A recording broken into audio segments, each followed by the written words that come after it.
Bismillahirrahmanirrahim. Assalamualaikum warahmatullahi wabarakatuh. Bismillah, innal hamdalillah nahmaduhu wa nasta'inuhu wa nastaghfiruh wa na'udzu billahi min shururi anfusina wa sayyiati a'malina may yahdihillahu fala mudilla lahu wa may yudlil fala hadiya lahu. Rabbi israh li sadri wa yassir li amri wa hlul 'uqdatam min lisani yafqahu qawli. Qala Allah ta'ala fi kitabil karim wa huwa asdaqul qailin. A'udzu billahi samil 'alim minasyaitonir rajim. Bismillahirrahmanirrahim. Ya ayyuhalladzina amanu taqullaha haqqa tuqatih wa la tamutunna illa wa antum muslimun. Shadaqallahul 'azim. Wa sadaqa rasuluhul karim wa nahnu ala dzalika minasyahidin walhamdulillahi rabbil alamin. Hadirin Bapak Ibu jamaah salat subuh dan jamaah taklim yang dimuliakan Allah Subhanahu wa taala, alhamdulillah wa syukrulillah la ni'matillah. Bagi hari ini kita bisa kembali hadir untuk memenuhi panggilan Allah melaksanakan salat subuh berjamaah. Ini adalah nikmat yang luar biasa. Ini adalah satu karunia dari Allah Subhanahu wa taala, karena tidak semua orang diberikan kesempatan yang sama seperti kesempatan yang Allah berikan kepada kita. Termasuk dalam hal ta'lim, bahwa kita berikan oleh Allah Subhanahu wa taala lentera-lentera untuk menghidupkan hati kita, lentera-lentera untuk menghidupkan pikiran kita dengan cara thalabul ilm. Karena kata Rasulullah SAW, al-ilmu nurun, ilmu itu adalah cahaya, lentera. Maka setiap kali kita kemudian mendapatkan tetesan-tetesan ilmu dari Allah, itu semakin terang hati kita.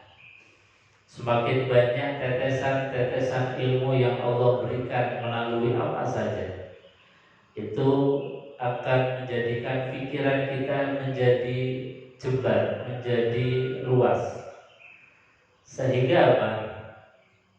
Apapun problem yang Allah berikan kepada kita, karena setiap orang tidak mungkin tidak punya masalah. Setiap orang pasti ada problem hidupnya masing-masing. Tetapi tidak semua orang bisa menghadapi problem-problem hidup ini dengan bijaksana. Apalagi kita mendengar beberapa hari ini ada orang yang dihadapkan problem hidup kemudian memilih mengakhiri hidup. Ini kan artinya hati dan pikirannya gelap. Orang yang dihadapkan oleh Allah Subhanahu wa taala problem apapun bentuknya, kemudian memilih cara mengakhiri hidup, itu adalah sesuatu yang sangat dibenci oleh Allah Subhanahu wa taala. Makanya Allah mengatakan wala tayasu birrahillah. Jangan pernah berputus asa terhadap rahmat Allah.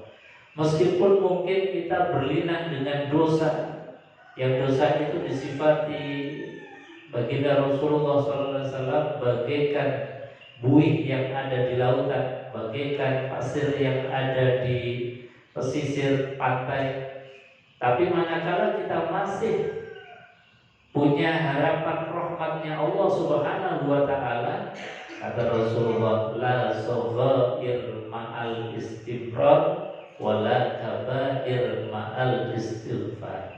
Tidak ada dosa kecil kecuali ditumpuk-tumpuk terus akan menjadi besar, dan tidak ada dosa besar yang kemudian kalau dikikis dengan istighfar maka pasti akan hilang juga. Ini satu pengharapan dari Allah manakala hati pikiran kita itu terang, diterangi dengan ilmu dari Allah Subhanahu wa taala. Tapi kalau orang nggak pernah dapat tetesan-tetesan ilmu, sedikit diberikan ujian oleh Allah rasanya sudah gelap. Rasanya sudah tidak punya teman meskipun teman banyak. rasanya tidak ada orang yang peduli, padahal kita punya banyak saudara, banyak teman, banyak tetangga.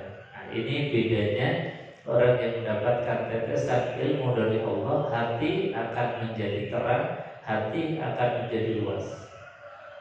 Ini barokah ilmu, barokah ngaji. Karena Rasulullah mengatakan al-ilmu nurun, ilmu adalah cahaya.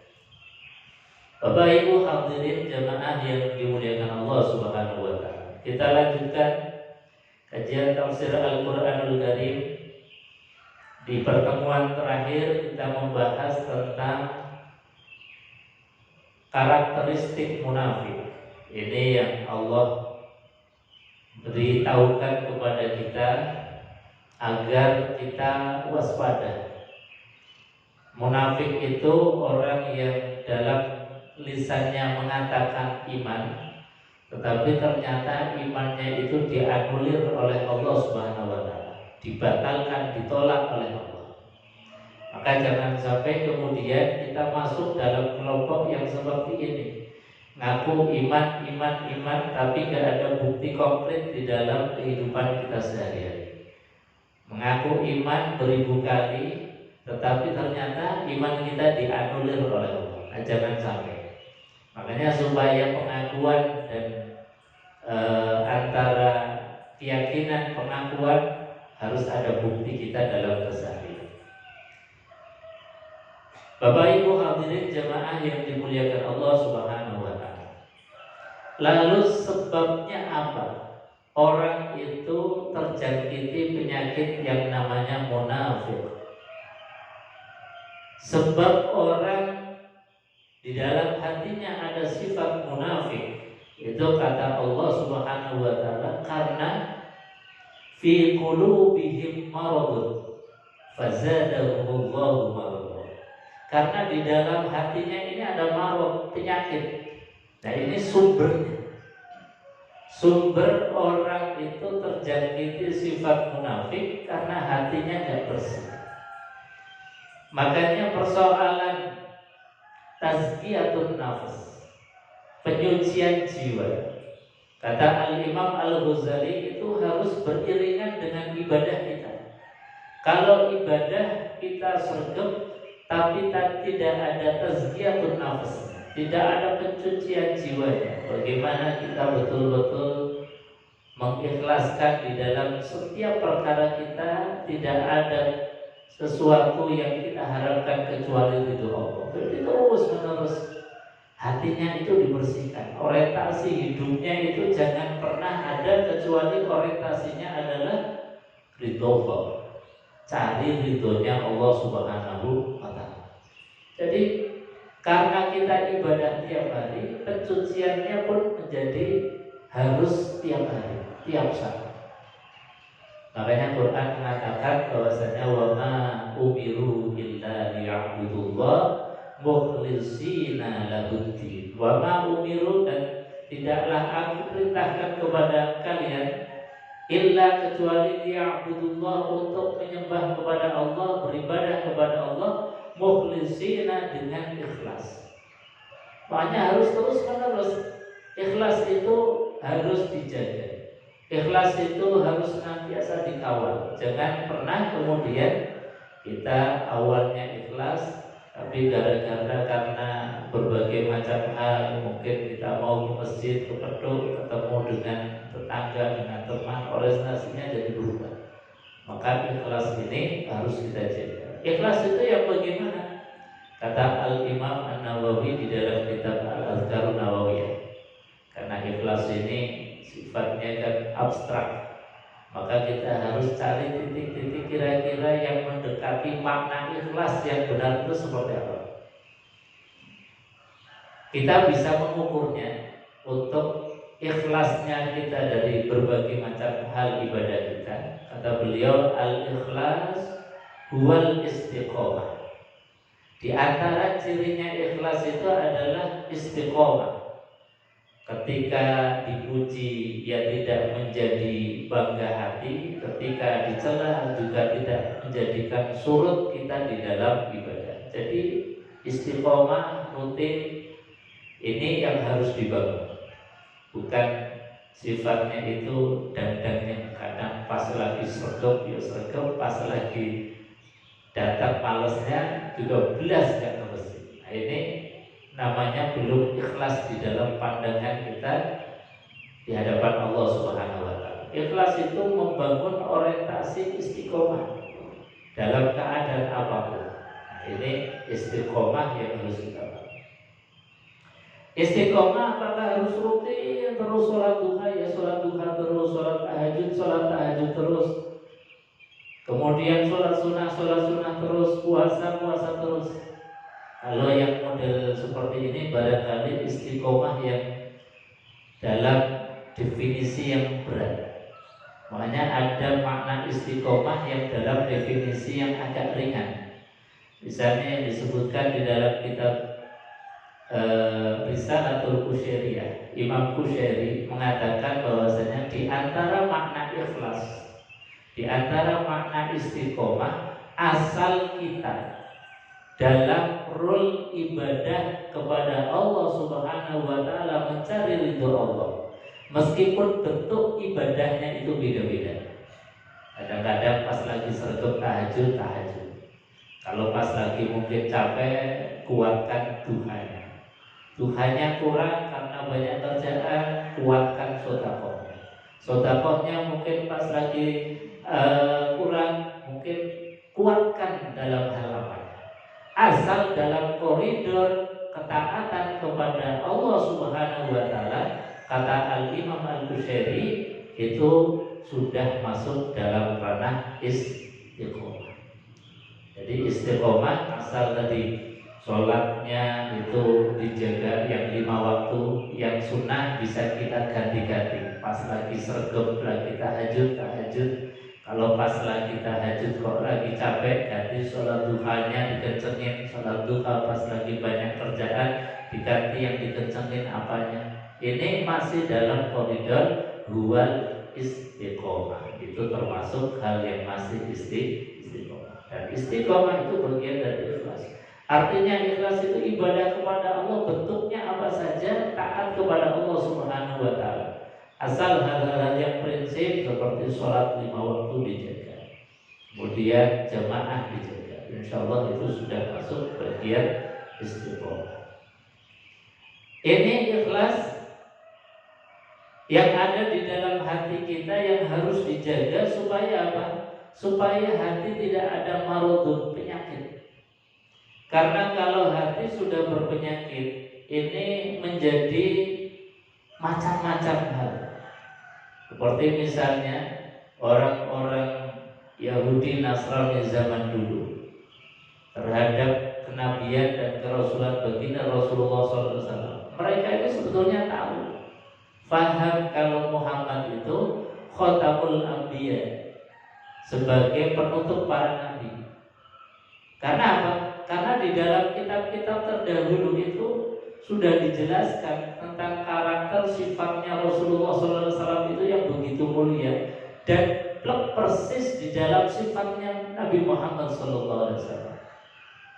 Makanya seperti Bukhairah, ketika Nabi Muhammad masih remaja, belum diangkat jadi Nabi, belum jabat jadi Rasul, itu diajak pamannya Muhibah berdagang ke negeri Syam. Sebelum sampai Syam ketemu dengan pendeta Bukhairah.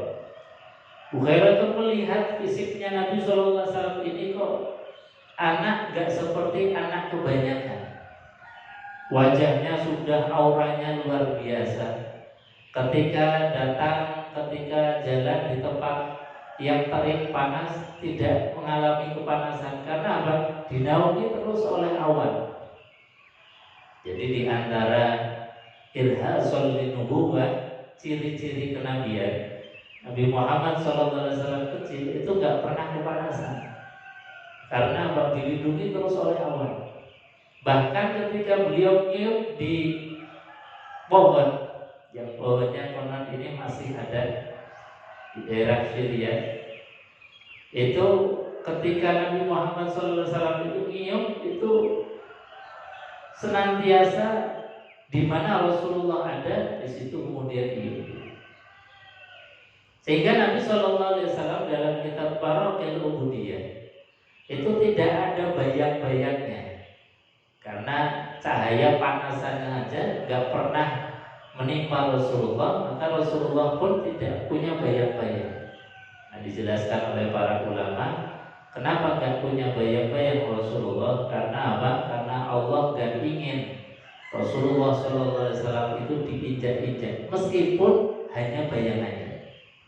Nah, beda dengan kita kalau di tempat yang panas ada cahaya pasti ada bayang-bayang, dan bayang-bayang kita tidak terelakkan. Pasti kalau kemudian kita kumpul bersama orang banyak, bayang-bayang kita diinjak oleh orang banyak. Tapi Rasulullah SAW sebegitunya Allah menjaga, sehingga bahwa rokok itu gampang mudah untuk mengenali Rasulullah SAW. Ini kok anak luar biasa, tidak seperti anak kebanyakan. Ini anak seperti yang diterangkan di dalam kitab-kitab terdahulu, ciri-cirinya plus persis, tidak ada yang beda. Karena di dalam kitab terdahulu itu disebutkan karakter ciri Nabi akhir zaman. Diterangkan di dalam Al-Quran, alladzina atainahumul kitab ya'rifunahu kama ya'rifuna abna'ahum. Orang-orang ahli kitab Zabur, Taurat dan Injil, itu kata Allah, ya'rifunahu, dia mengenal Muhammad sallallahu alaihi wasallam. Mereka mengenal dia, padahal Nabi Muhammad sallallahu alaihi wasallam saat itu ya belum dilahirkan. Itu saja sudah dikenal oleh orang-orang dari Nasrani, Yahudi yang membaca kitab. Karena ya'rifuna abnahum, seperti mereka mengenal anaknya sendiri, detail sekali. Makanya setelah kemudian dialog sama pamannya, ini disuruh pulang. Karena apa? Karena kalau Muhammad remaja ini melanjutkan perjalanan sampai ke Syam dan orang-orang Yahudi Nasrani tahu, pasti akan dibunuh. Kenapa? Karena mereka itu meskipun tahu tentang Nabi akhir zaman, tapi karena Nabi akhir zaman ini dilahirkan bukan dari kelompok mereka, mereka kemudian muncul penyakit hatinya yang namanya hasud. Jadi hasud, penyakit hati ini, berbagai macam penyakit hati itu sangat berbahaya. Mereka tahu tentang kenabian saja hanya karena hati ini kemudian hasud. Hati ini kemudian iri dengki, sampai kebenaran pun ditolak oleh mereka. Ini yang sudah jelas-jelas nyata di dalam Quran, bahwasannya kebenaran yang sudah mereka pahami betul, mereka yakini betul, mereka tahu persis, akhirnya karena penyakit hati tadi kemudian ditolak. Maka sekali lagi, penyakit hati ini menjadi hal yang sangat-sangat dahsyat, luar biasa, yang seringkali kita kemudian tidak perhatikan. Makanya di antara sebab penyakit yang namanya munafik itu disebabkan karena fi qulubihim marad, di dalam hati mereka itu ada penyakitnya. Jamaah yang dimuliakan Allah Subhanahu wa taala. Lalu cirinya orang munafik itu seperti apa? Ketika kita kemudian supaya bisa mendiagnosa diri kita sendiri, adakah penyakit munafik ini di dalam hati kita? Sebab kalau yang mendiagnosa orang lain, kamu munafik, itu pasti kita marah. Maka supaya kita ini bisa menyembuhkan dari penyakit-penyakit hati, kita harus tahu dulu tentang ciri-cirinya. Di antara cirinya orang munafik disebutkan di dalam hadis Rasulullah SAW, "Idza qamu ila sholati qamu kusala." Terhadap ibadah sholat, orang munafik itu idza qamu ila sholat, ketika mau melaksanakan sholat, qamu kusala, sholatnya dalam keadaan aras-arasan, sholatnya dalam keadaan keadaan malas. Jadi mau ambil wudhu saja rasanya udah berat sekali. Ini sudah ada tanda-tanda munafik. Ini dalam bahasa Quran, idza qamu ila sholati qamu kusala. Sehingga apa? Perjuangan di dalam menjaga sholat itu sebetulnya jihad yang luar biasa. Jadi jaga sholat yang 5 waktu itu sebuah perjuangan yang luar biasa. Kalau kita aras-arasan itu berarti hati-hati. Itu sudah alarm. Sudah alarm bahwa kita ini ada penyakitnya. Makanya di dalam bahasa fikih itu dalam hal kita ibadah harus wasari'u ila maghfirah, bergegas. Makanya di dalam kitab-kitab fikih cara bergegas kita ini diantaranya adalah kita jalan menuju tempat sholat, jalan menuju masjid, ada reaksi cepatnya, jalan cepatnya. Seperti kita ketika sa'i di mas'ah, itu kan ada jalan cepat. Ya seperti itu.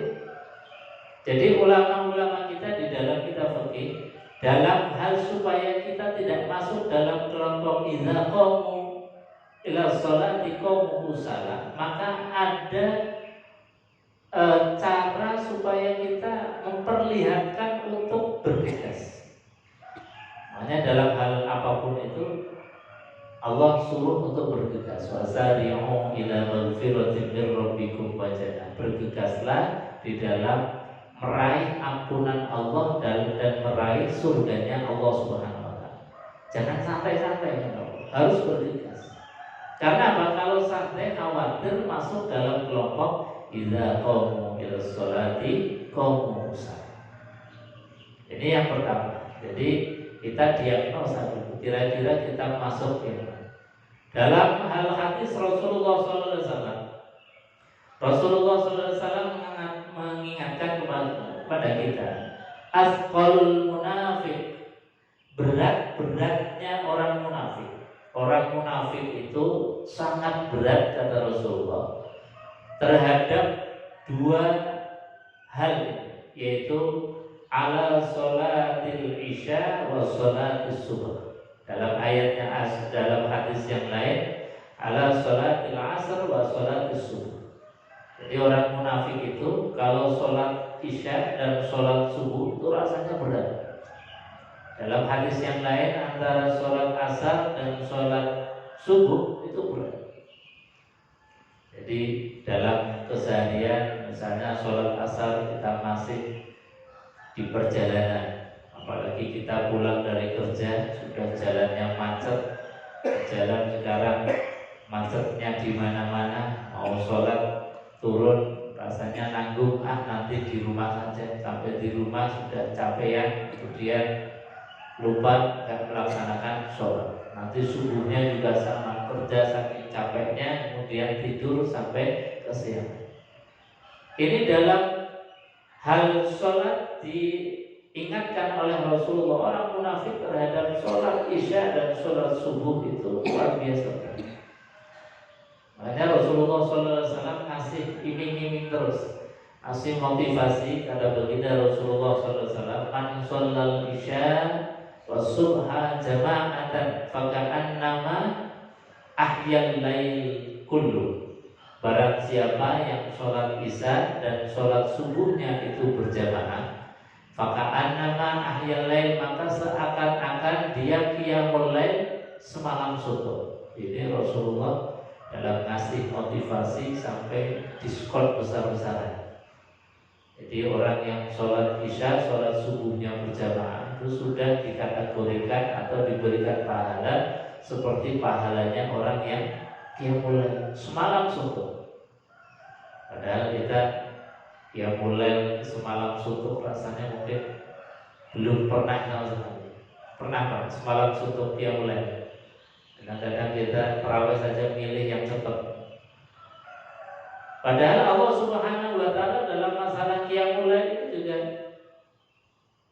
sangat-sangat luar biasa. Allah perintahkan, ya ayyuhal muzammil qumil laila illa qalilan nisfahu aw inqus minhu qalilan. Jadi kalau kita mau kembali kepada Quran, Quran itu malah lebih tegas lagi. Kata Quran, ya ayyuhal muzammil, wahai orang yang berselimut, qumil laila, bangunlah di malam hari, illa qalilan, kecuali sedikit. Jadi kalau keinginannya Allah, kita dikasih malam misalnya 8 jam, itu disuruh qiyamul lail atau disuruh bangun malam itu nisfahu, separuh. Jadi maunya Allah 50-50, separuh untuk kita, separuh untuk Allah Subhanahu wa taala.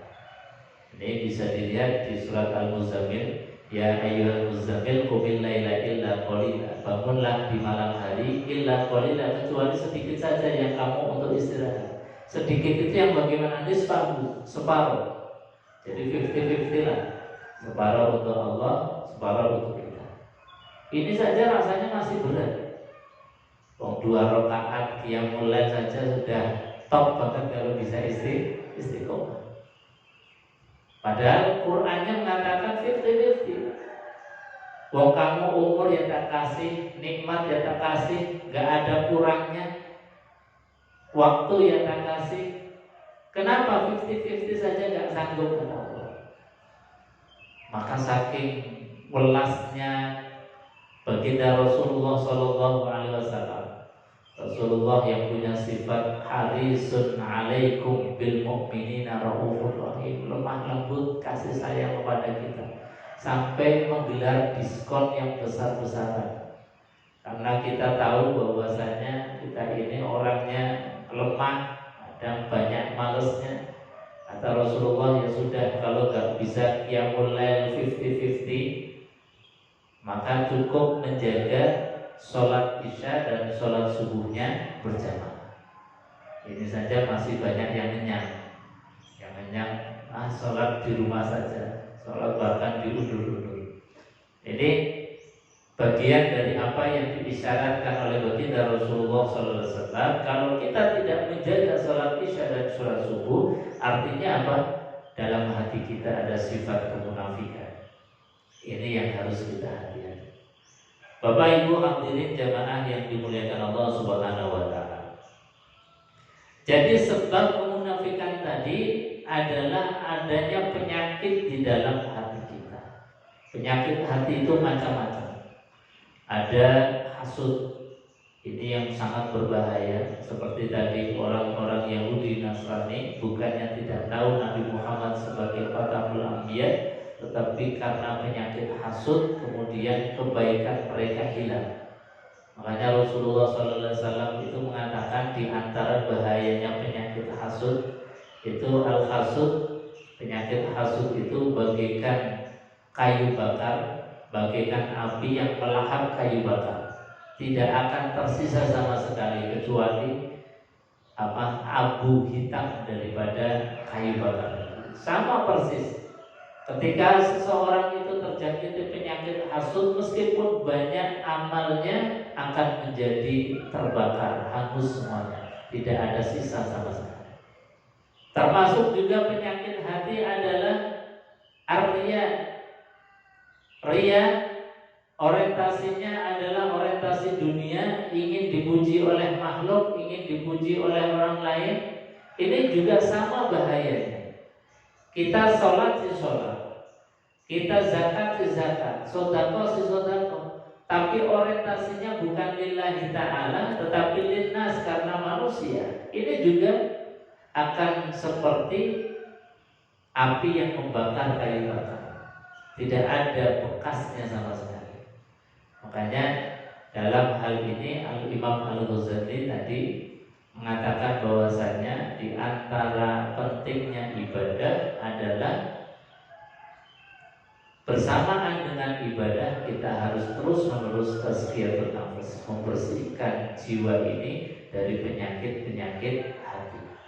Jangan sampai apapun penyakit hati menjadi kronis, sebab kalau penyakit ini tidak lekas untuk disembuhkan, kata Allah Subhanahu wa taala, fazadahumullahu marad, maka akan aku tambahi lagi penyakitnya, akut tambahin lagi penyakitnya, semakin akut dan semakin kronis. Ini peringatan dari Allah Subhanahu wa taala. Jadi sekali lagi mari kita obati hati kita ini dengan memperbanyak istighfar kepada Allah Subhanahu wa taala, mengoreksi diri, insya Allah ibadah kita ini menjadi ibadah yang salim, selamat, diterima oleh Allah Subhanahu wa taala. Amin. Allahumma amin. Bapak Ibu hadirin jemaah yang dimuliakan Allah, sebelum ditutup mungkin ada yang mau ditambahkan atau ditanyakan, monggo silakan. Kalau ada. Iya, Bapak.